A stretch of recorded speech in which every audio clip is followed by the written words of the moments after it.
किसी भी क्राइम के फॉर्मुलेशन के लिए दो फैक्टर्स रिस्पॉन्सिबल होते हैं, जिनमें सबसे पहला एक्टस रियस और दूसरा मेंस रिया होता है। व्यक्ति की मेंस रिया के या ऑफेंडर की मेंस रिया को हम उसके मोटिव, इंटेंशन और उसके नॉलेज के थ्रू समझ सकते हैं, लेकिन एक्टस रियस वो चीज़ होती है जो उस व्यक्ति के इंटेंशन या नॉलेज या मोटिव को एक्शन में दिखाती है। उस व्यक्ति ने क्या एक्ट किया है, क्या एक्शन किया है, क्या काम किया है, उससे पता चलता है कि उस क्राइम की या उस ऑफेंस की एक्टस रियस क्या है। पिनल कोड के मामले में हर्ट या इंजरी को एक एक्टस रियस को डिटरमाइन करने का, उसको मेजर करने का एक बेहतरीन तरीका, एक बेहतरीन फैक्टर माना जाता है। और आज हम इसी हर्ट के बारे में, जो कि इंडियन पिनल कोड के चैप्टर 16 में दिए गए प्रोविज़न हैं, वो हर्ट और ग्रीवियस हर्ट के बारे में, उसके मीनिंग, उसके डेफिनेशन, उसका पनिशमेंट क्या है और उसके प्रोविज़न्स बाकी के क्या हैं, उनके बारे में अध्ययन करने वाले हैं, उनके बारे में बात करने वाले हैं। तो बिना किसी अनावश्यक भूमिका के चलिए आराम से प्रारंभ करते हैं।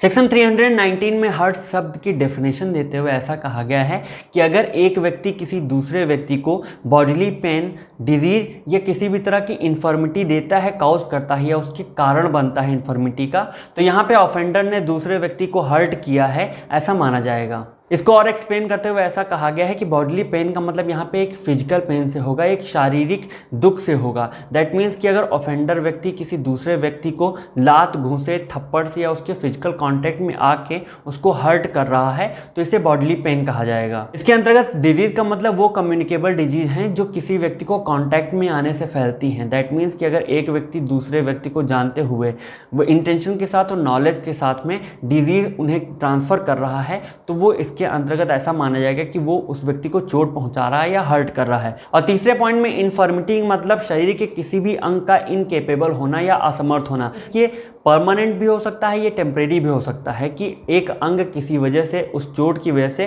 काम करना बंद कर दें। सेक्शन 321 में वॉलंटरी कॉजिंग हर्ट के बारे में प्रोविज़न दिया गया है और ऐसा कहा गया है कि अगर कोई व्यक्ति सेक्शन 319 में दिए गए डेफिनेशन के अंतर्गत जो वो 3 पॉइंट्स दिए गए हैं वो जानते हुए इंटेंशन और नॉलेज के साथ कर रहा है और वो वॉलंटरली इस चीज़ को कर रहा है तो वो इसके अंतर्गत आने वाले ऑफेंसेस के लिए लायबल होगा और उस व्यक्ति को नेक्स्ट इसके पनिशमेंट जो कि सेक्शन 323 में दिया गया है उसको एक व्यक्ति के लिए कारावास जो कि इम्प्रिजनमेंट होगा, फिर 1000 रुपये तक का फाइन और या फिर उसके ऊपर दोनों हुई एज अ पनिशमेंट इम्पोज किए जाएंगे। हर्ट के अंतर्गत आने वाले सबसे लास्ट पॉइंट में ये कहा गया है कि अगर कोई व्यक्ति सेक्शन 321 के अंतर्गत आने वाले प्रोविज़न के साथ में कोई वॉलंटरली एक्ट कर रहा है जो सामने वाले को हर्ट करने वाला है और यहाँ पे वो किसी डेडली वेपन या डेडली मीन्स के साथ कर रहा है तो वो इसके अंतर्गत आने वाले ऑफेंसेस के लिए लायबल होगा और उसको 3 साल तक के लिए कारावास या फिर उसके ऊपर फाइन इम्पोज किया जाएगा।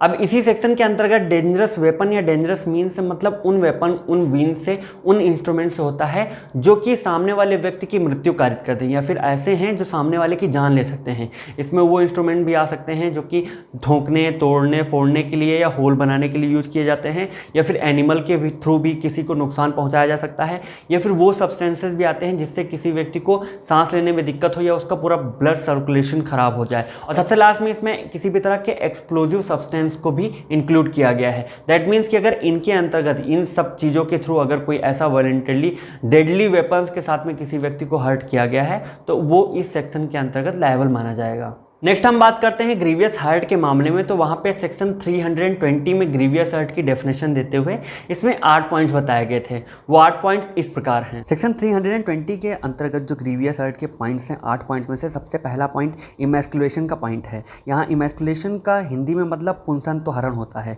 और इसका मतलब एक मैन पावर का, एक मैन का इम्पोर्टेंसी होता है जहाँ पे उसके अंदर एक डिसेबलनेस आ जाती है। दूसरा point permanent privation of sight of either eye. That means कि दोनों में से किसी एक आंख का या फिर दोनों आंखों का डिसेबल हो जाना या उनका काम करने में असमर्थ हो जाना। तीसरा point permanent privation of hearing of either ear, यानी दोनों कान में से किसी एक कान का या फिर दोनों ही कान का डिसेबल हो जाना, वो अपने काम करने में असमर्थ हो जाएं तो इसको privation of hearing of either ear कहेंगे। चौथा point privation of any member और जॉइंट है। दैट मीन्स कि किसी भी मेंबर या जॉइंट का जो कि बॉडी के पार्ट हैं उनका प्राइवेटेशन हो जाना, उनका किसी भी तरह से डिसेबलनेस हो जाना, वो काम करने में अनेबल हो जाए। 5वां पॉइंट डिस्ट्रक्शन और permanent impairing of powers of any member of joint है। अब कुछ लोग यहाँ चौथे और 5वें पॉइंट में थोड़ा सा कंफ्यूज हो सकते हैं। तो चौथा पॉइंट टेम्परेरी भी हो सकता है और परमानेंट भी हो सकता है, लेकिन 5वां पॉइंट जो एक तरह का अनेबलनेस होगा किसी भी बॉडी पार्ट के बारे में, किसी भी जॉइंट के बारे में, वो हमेशा परमानेंट ही होगा। और छठा पॉइंट है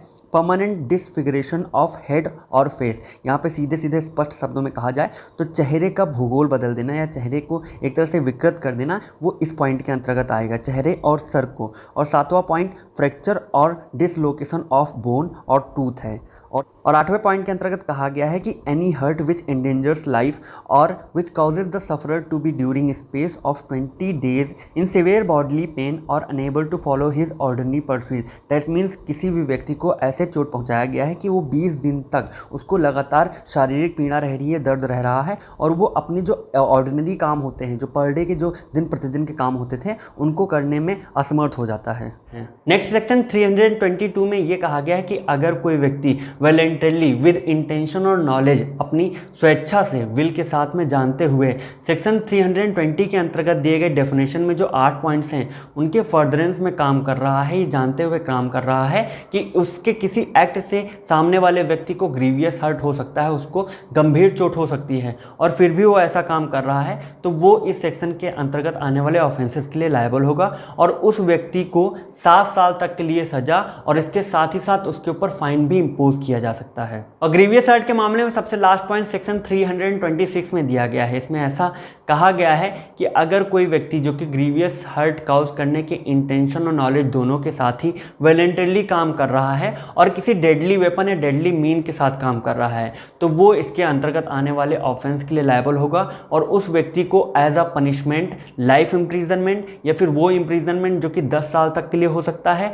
और उसके अलावा उस व्यक्ति के ऊपर फाइन भी इम्पोज किया जाएगा। ग्रीवियस हर्ट के भी मामले में डेडली वेपन या डेडली मीन्स का मतलब उन्हीं डेडली वेपन या मीन्स से है जो कि हर्ट के मामले में बताए गए हैं। दैट मीन्स कि अगर किसी भी उस इंस्ट्रूमेंट के थ्रू जो कि तोड़ने, काटने, पीटने के लिए, शूट करने के लिए या फिर किसी भी तरह का होल बनाने के लिए यूज़ किया जाता है, या कोई एक्सप्लोजिव सब्सटेंस है, या फिर किसी जानवर के थ्रू, या फिर किसी ऐसे सब्सटेंस के थ्रू जिससे किसी व्यक्ति को सांस लेने में या उसके ब्लड सर्कुलेशन में कोई समस्या आ जाती है, तो वो इसके अंतर्गत डेडली वेपन की डेफिनेशन में आएंगे। तो आईपीसी के इस वीडियो में आज के लिए बस इतना ही। आई होप आपको हर्ट और ग्रीवियस हर्ट के सारे प्रोविजन, मीनिंग, टाइप्स और डेफिनेशन समझ में आ गए होंगे। बाकी के लॉ से रिलेटेड वीडियोस के लिए, टॉपिक्स के लिए, क्वेश्चंस के लिए बने रहिए हमारे साथ। नमस्कार।